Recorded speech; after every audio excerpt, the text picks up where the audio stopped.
Assalamualaikum anak-anak. Waalaikumsalam warahmatullahi wabarakatuh. Gimana nih kabarnya? Alhamdulillah luar biasa. Allahu Akbar. Alhamdulillah. Gimana puasanya hari ini? Alhamdulillah. Sebelum memulai kegiatan pembelajaran kita pada pagi hari ini, ada baiknya kita berdoa. Ketua kelas silakan pimpin doa. Teman-teman, sebelum kita belajar, ada baiknya kita berdoa menurut agama dan kepercayaan masing-masing. Saya akan memimpin secara agama Islam. Bismillahirrahmanirrahim.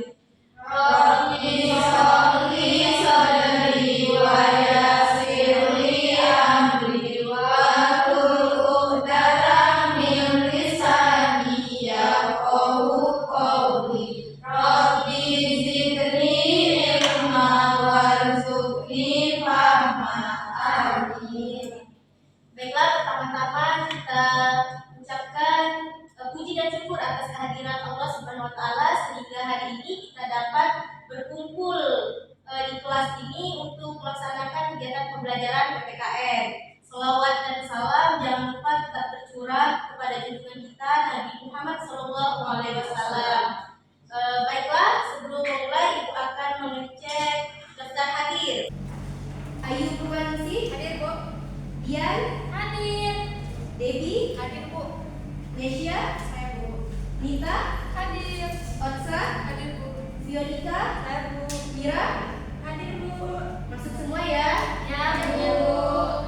Nah, coba cek dulu di sekeliling kalian masih ada nggak sampah. Kalau masih ada silakan buang ya. Sudah bersih, Bu. Bagus. Sudah bersih, Bu. Bagus. Nah, Ibu ada video nih, video motivasi.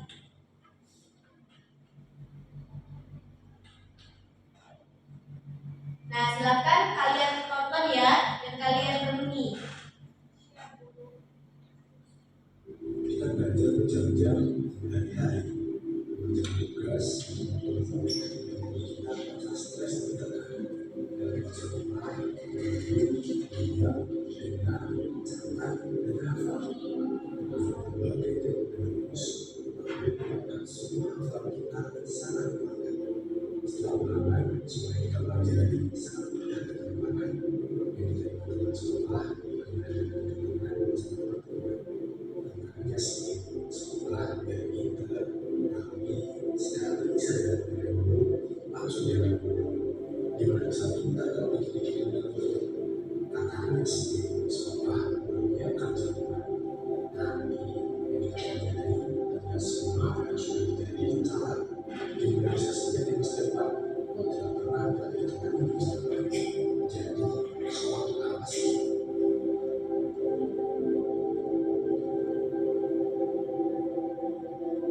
Terima kasih dan video ini jangan lupa subscribe. Nah, semoga dengan menonton video ini kalian lebih semangat ya untuk sekolah, untuk belajar, mengerjakan tugas, serta tanggung jawab yang lainnya. Nah, masih ingat nggak minggu kemarin kita belajar materi tentang apa? Pasti, Bu. Apa? Benar. Nah, ada nggak yang mau memberikan contoh pelanggaran HAM? Baik, Otsa. Contoh dari pelanggaran HAM itu seperti melakukan diskriminatif terhadap kelompok etnis, agama, dan kelompok muslim. Baik, tepuk tangan kepada Otsa. Terima kasih, Otsa. Nah, tahu nggak hari ini kita belajar apa? Sudah baca PPT ya? Nah, jadi hari ini kita akan belajar sistem dan dinamika demokrasi Pancasila sesuai dengan Undang-Undang Dasar Negara Republik Indonesia tahun 1945. Sebelum Ibu menjelaskan materi, Ibu mau nunjukin gambar. Jelas? Jelas. Nah, siapa yang mau memberikan kesimpulan? Baik, Rita, silakan. Itu merupakan salah satu contoh dari demokrasi, Bu. Itu pemilu atau Benar sekali. Terima kasih, Rita. Tepuk tangan.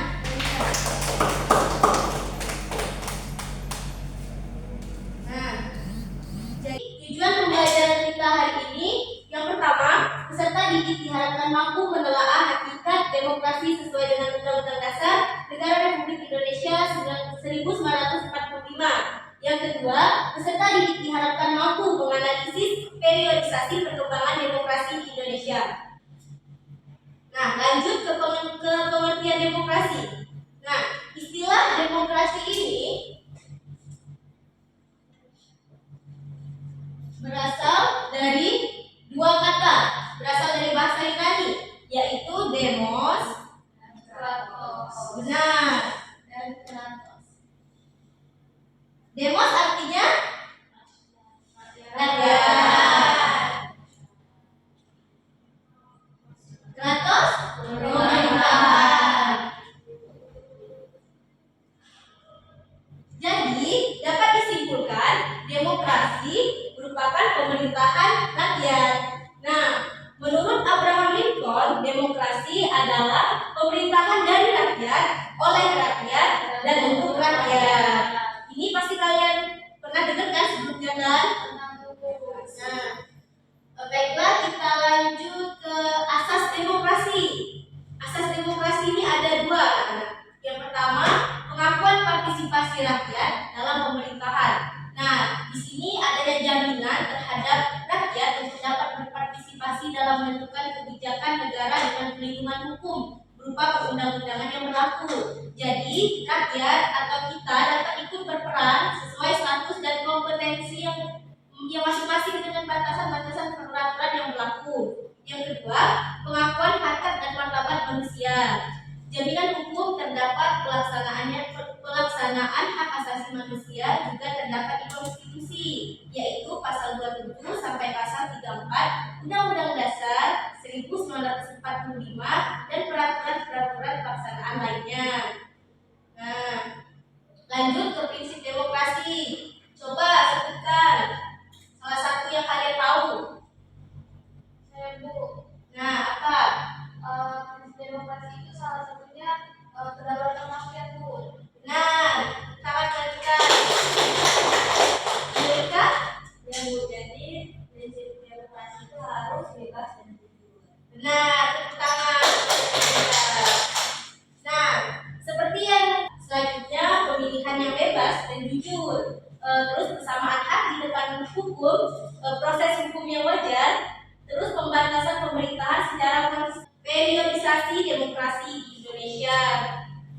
Yang pertama, demokrasi parlementer. Seperti yang kita lihat ya, parlementer ini sudah ada dimulai ketika Indonesia resmi menjadi negara yang merdeka dan berakhir tahun 1959. Demokrasi parlementer merupakan sistem demokrasi yang menempatkan parlemen sebagai bagian fundamental di pemerintahan. Terus demokrasi terpimpin pada tahun demokrasi Pancasila yang menjadikan Pancasila sebagai landasan demokrasi. Nah, yang terakhir adalah demokrasi reformasi. Bisa dilihat dia dimulai dari tahun 1998 sampai sekarang ini. Nah, berakhir rezim Orde Baru yang berkuasa selama 32 tahun melahirkan demokrasi baru yang dikenal dengan era reformasi. Era reformasi adalah fase demokrasi yang kembali ke prinsip dasar demokrasi seperti adanya pemilu secara langsung. Kemarin kan kita sempat pelaksanaan pemilu kan? Nah, terus kebebasan pers, desentralisasi, hak-hak dasar warga negara lebih terjamin, serta rekrutmen politik yang inklusif. Nah, dari penjelasan Ibu tadi, adakah yang ingin bertanya? Bu, Ayo, apa? tadi kan Ibu sudah menjelaskan pada demokrasi Ya, yang sudah dipahami. Nah, yang ingin saya tanyakan, tujuan dari demokrasi terkini itu apa? Oke, kasih tepuk tangan ke Ayu yang sudah bertanya.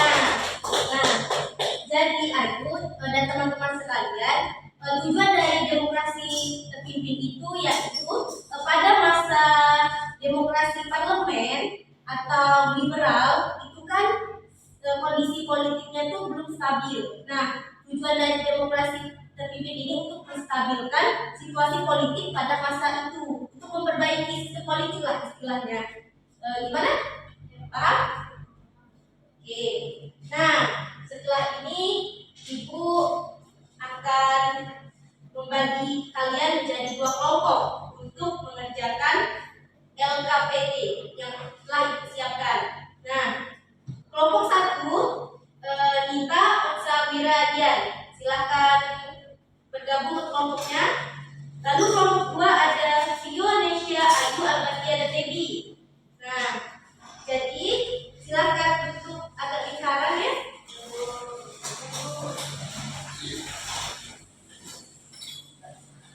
Nah, itu akan dari LKPD-nya anak-anak ini sudah ibu tulis petunjuk pengerjaannya. Jadi kalian tinggal baca dan kerjakan ya. Setelah itu kalian akan mempresentasikan hasil diskusi kalian. Baiklah. Ini untuk dua. Ya. Ibu kasih waktu 15 menit ya. Ibu hitung dari sekarang.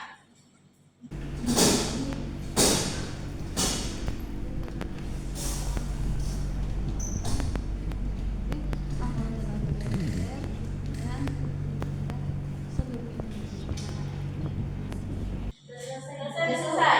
Ya. Kelompok 1 sudah selesai. Baiklah, ibu akan panggil ya kelompok yang maju, yaitu kelompok 2. Silakan maju ke depan.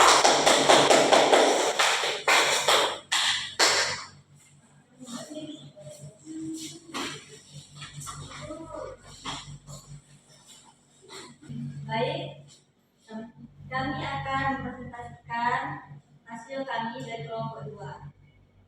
Pertanyaannya, berikan tanggapan kelompok kalian bagaimana proses pemilihan umum legislatif di Indonesia dilaksanakan.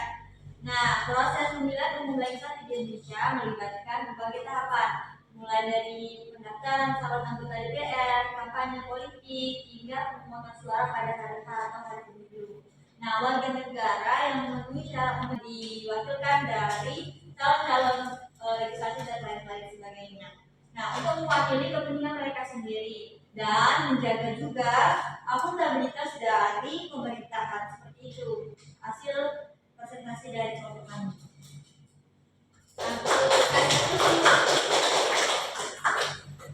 Nah, dari hasil diskusi kelompok 2 tadi, adakah kelompok lain yang ingin bertanya?